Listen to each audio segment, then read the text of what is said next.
welcome back to my channel. If you're new here, please don't forget to subscribe, and if you're a returning subscriber, thank you for always supporting my channel. Today's video, I want to talk about some culture shock that I experienced as a Nigerian that is living in Canada. I've been in Canada for about 5 years, and I'm surprised that I have not made this video earlier. So I want to talk about it because some things I find so interesting up to today, and some things I've just gotten used to. So many things now that I've been in Canada for almost 5 years, right? I'm just going to be talking about some culture shock that I experienced when I first moved to Canada, and some culture shock I'm still experiencing while I'm living in Canada as a Nigerian, because we still have a Nigerian community here, so I still get to practice my culture, my religion, and all of those things, right? So yes, that's what today's video will be about. And you guys can also comment some culture shock that you experienced when you got to Canada, or whatsoever country you are. Imagine you moved from like Australia to Canada, so you can also comment the culture shock that you experienced. So the first thing that I experienced when I came to Canada was the weather, because I came during winter, and oh my god, it was so cold. I don't think I've ever seen snow before, like in person. I got to the airport, I arrived at Ottawa, and my family was waiting for me outside. And when I got out of the airport, I almost ran back because it was so cold, it was freezing, it was snowing, and it was just too much for me. In Nigeria, I would say our coldest weather would be Harmattan, that's what it is called, and I would say it's similar to the fall season here in Canada. But every other day it's very sunny, very bright, like no snow at all. So definitely the weather was one thing that surprised me, or that shocked me when I came to Canada. And alongside with the weather, in Canada, different seasons causes different time change. In Nigeria, even if you're living in Abuja or Oshodi or Kaduna, 9 a.m. is 9 a.m, 9 p.m. is 9 p.m. But in Canada, for example, I am in Winnipeg. In Winnipeg, this is let's say it's around 4 p.m. It will be like maybe 3 p.m. in Alberta. It will be like 5 p.m. in Toronto. It will be like different city, different provinces with different time zone. I had to get used to that, especially when it's going from summer to winter. I think in the summertime we have this time change of 1 hour, where when you're sleeping is suddenly you just either lose time or gain time. That one too was quite surprising for me. When I first got to Canada, I stayed awake to actually experience the time change. Like from 2 o'clock we just switched to 3 o'clock. I think that's gaining time or losing time. Till today I still kind of get confused with the time change, but I'm already used to it. The second culture shock I also experienced is in school. In school, we dare not call our professors by name. Some professors allow you to call them by name, and some other professors will tell you to use doctor, professor, some kind of title to their name. But some of the professors here, you can call them by their name. In Nigeria, you dare not. What did I say? You dare not try that in Nigeria. So that's one thing that shocked me when I came here. The other thing also about education that I was surprised of is, my first year, I was so excited to take 5 courses. I'm like, this is small. What is 5 courses compared to the 11 courses that I used to take in high school? We take 11, 12 courses in a semester in high school. And here I came, I'm like, 5 courses is small. Don't worry, I'm gonna do so well. Guys, my results that first semester was in shambles, was in question mark.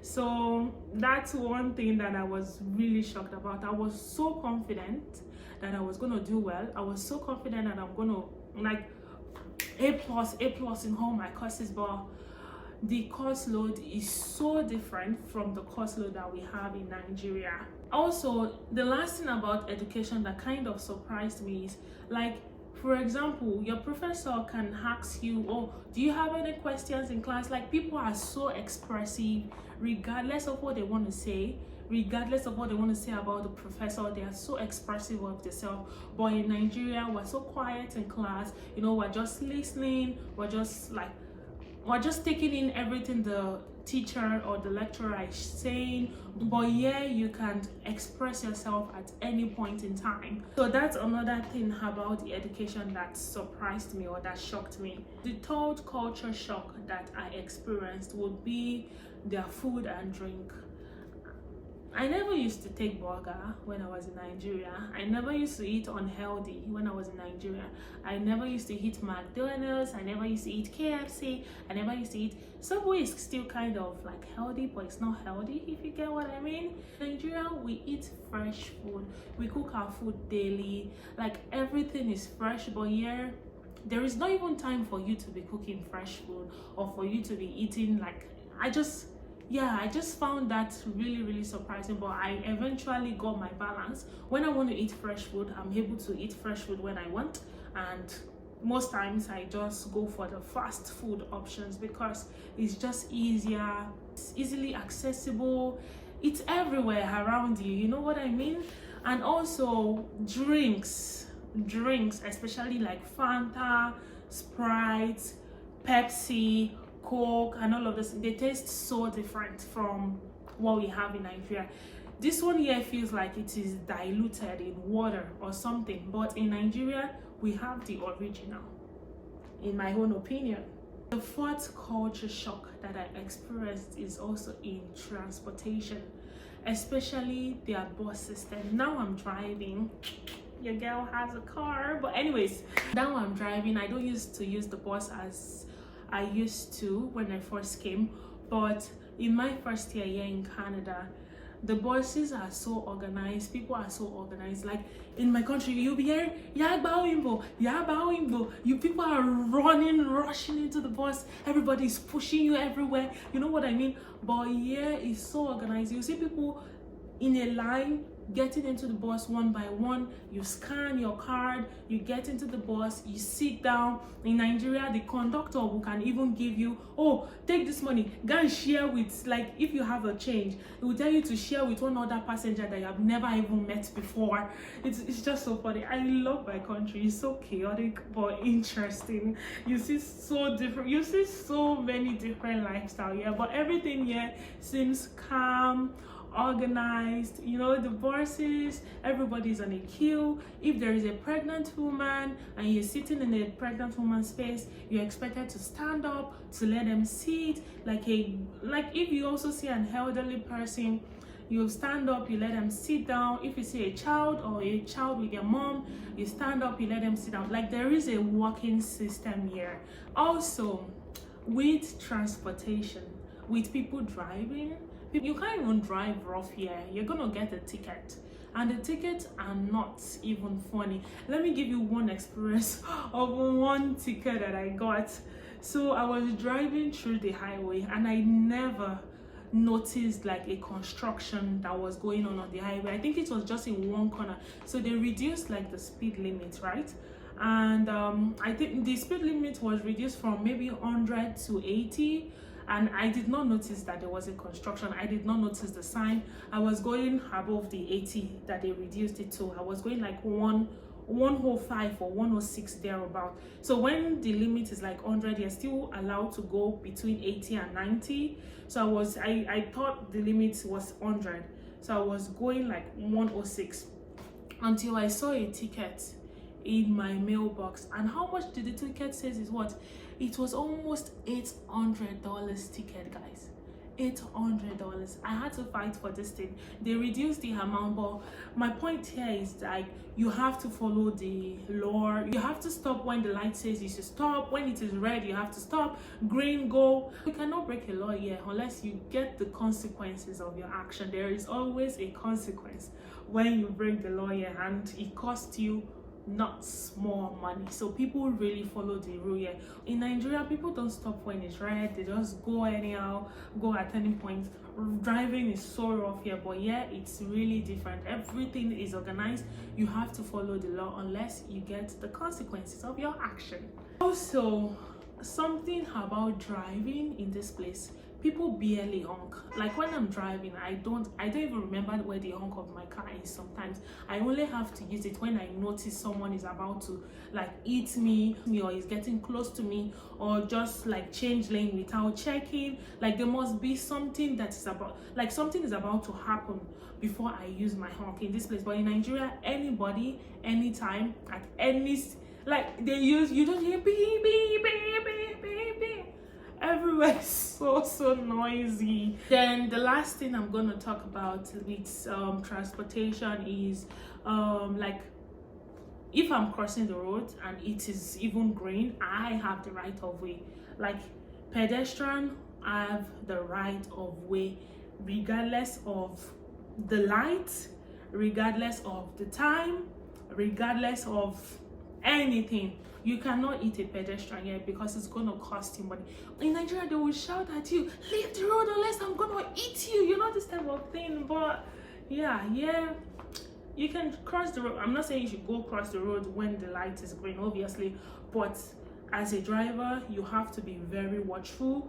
You have to look at the road. You have to be sensitive to the road, right? Because if you eat a pedestrian, you don't even want to do that. In Canada, you don't want to try.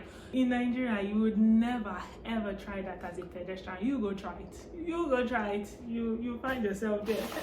Okay, let me move on to the fifth point. The fifth point I would say is racism. It's not a lot compared to what I see in US or what I hear in the news and all of that, but there's still a little bit of racism here. And I'm gonna tell you, I'm gonna give you an example because I've experienced this several times, right? So for example, I'm sitting on the bus. I am the only one that has space next to me, and there will be like a white person or somebody that enters and they don't want to sit next to you just because of the color of my skin. I've experienced that several times, couple times that I can't even count. I have space next to me. I'm the only one that has space next to me in the bus, but they would rather stand, right? They would rather stand than to sit next to me. Then also one other experience that I experienced racism was at workplace. It was my first ever job that I got in Canada, and I was working at a position before. Then I got promoted into an office position, but while in the office position, I overheard these people saying, I wish she was not even here with us. Like, what is she doing here? She's the only one that has this type of color in this organization, like in that office space, that they wish I wasn't working like in the office and all of that. I reported the situation, but what can they do? Still racism here in Canada is just very limited when you compare it to US. The next point I'm going to be talking about for my culture shock is shopping and market space. I'm going to put the differences between Nigeria and Canada when it comes to market and shopping. Like Nigeria, our things are just outside. It's not like inside a building, if you get what I mean. We have ShopRite, right? But it's very limited. Most of our marketplace is outside, is open to the public and all of these things. But in Canada, everywhere is like, it's just like ShopRite. Everywhere is enclosed. People don't sell things on the street. There is no street selling and all of that. So that really surprised me, because I'm like, oh, this is very organized. Oh, this is interesting. I can remember when I was in Nigeria, I had to be following my mom skin to skin when I was in. It was so busy, so crowded, so no, I think I prefer the market here because it's just so peaceful. You go to the store, you take your cart, you go shopping around, you pay either self-checkout or go to the cashier, but everything is just so different when you compare it from Nigeria to Canada. One other thing that surprised me with this Canadian culture is taxes. There is nothing you buy that you don't pay tax on. You buy chewing gum, you pay tax. You buy water, you pay tax.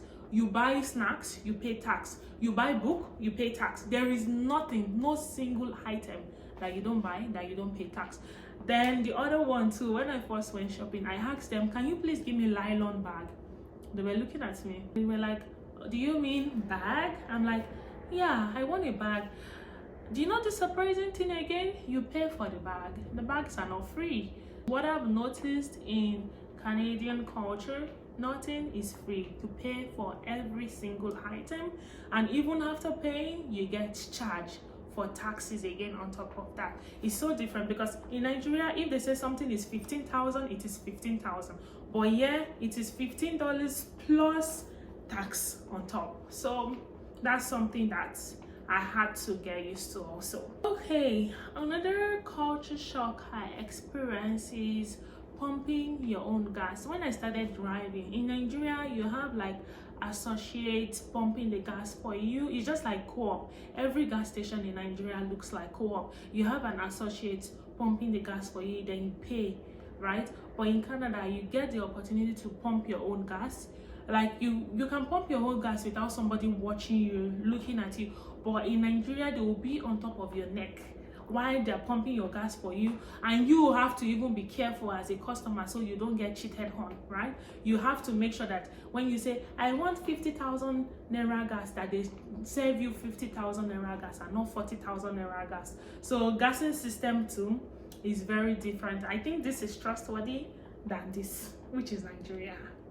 I'm sorry to my Nigerian fellows, I'm just stating the obvious. 7th point I'm going to mention is working. In Canada, they give dignity to any kind of job. If you're a cleaner, no one cares. It's bringing you your money, that's all that matters. If you're a construction worker, they even make good money, trust me.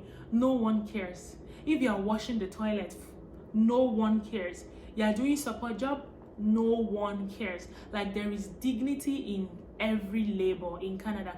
But in Nigeria, if you're a gate man, they look down on you because you're a gate man. Like, it feels like no job. If you're an house help, they look down on you because they're an house help. It feels like no job. In Canada, there is dignity in every labor. Nobody is looked at small or large, but in Nigeria, it's different when you compare it. And also, one other culture shock that I experienced is religion. In Nigeria, you can talk about your religion to anybody, anywhere, anytime. Nobody's gonna hold you for it, but you dare not do that in Canada. And I'm gonna give you an example. It happened to one of my colleagues. They were talking about, like, this person even started a conversation of religion, right? Like, this is a white person and it's a black person. The white person started the conversation of religion, and the black person was so excited that, oh, this person is talking about religion. Let me give you more information about it. Let's see if we would meet in the middle, right? But do you know what happened? This person went to go and report the black person that the black person was forcing their religion on them. Meanwhile, they started the conversation, right? So yeah, you're not allowed to just openly talk about your religion to anybody. Even if they start the conversation, you have to be careful to know that they are interested before you start giving more information. So Nigeria, very expressive of religion. Yeah, religion is more private. I feel like the last point I'm going to talk about will be credit cards, so that I don't extend this video for too long. I'm going to talk about credit card. Yeah, they encourage you to borrow. They encourage you to owe people. They encourage you to hold the system. Like, when I wanted to buy my phone, I had this mindset that, nope, I still even have the mindset till today. I'm going to be buying my phone in full. I'm not doing any monthly payment. I don't want to owe anybody. I don't want to owe. But it's even so hard to pay everything at once in this country. So they encourage you to hold. But in Nigeria, there's nothing like credit card, because one, Nigerians don't even have good working system. Like, that Nigerians started doing NIN, which would easily identify people, right? But in Canada, you can't run away. They're gonna find you. They have good working system. So in Nigeria, I feel like that's the reason why we don't have the credit card system, just because of security issue, or I don't know, identification issue. But I don't want to extend this video longer than it should be. If you guys want me to do a part 2, let me know, and I'm gonna do, I have so many other points that I wrote here in my book, so I can do like a part 2 if you guys want me to do a part 2. And you guys should also comment some of the culture shock that you experienced when you moved to a new country. You don't have to be Nigerian, you don't have to be a Canadian. You can comment below what culture shock that you experienced when you moved to a new country that is different from your culture that you are familiar with. And I hope you guys enjoyed this video. Don't forget to like, share, comment, and subscribe. I'm going to see you guys in my next video. Bye.